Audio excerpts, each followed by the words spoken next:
Normally Thursday বন্ধ থাকে ভিজিটার্সের জন্য, কিন্তু আমাদের যে পিক ভিজিটিং সিজন যেটা উইন্টার সিজনে যখন হয় তখন from 15th December till 31st জানুয়ারি জু প্রত্যেক দিন খোলা থাকে ভিজিটার্সের জন্য, ইনক্লুডিং থার্সডে।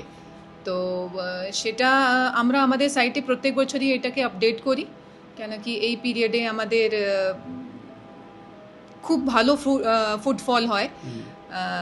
আর কোনো সময় কিন্তু এইবার আমরা দেখেছি কি গুগলে কেন কি একটু মিস ইনফরমেশনটা আছে কি থার্সডে জু বন্ধ থাকে,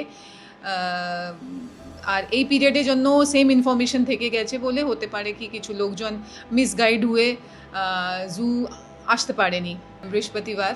কিন্তু আমি আশা করছি এখন যদি যারা এটা শুনছে ওরা বুঝতে পারছে কি থার্সডে জুটা খোলা আছে, তাই আপনারা আসুন, জুতে ঘুরুন, আনন্দ নিন, ফ্যামিলিকে নিয়ে বাচ্চাদেরকে নিয়ে এখানে এসে নতুন অ্যানিমাল পাখিগুলো দেখে দিনটা এখানে ভালোভাবে কাটে।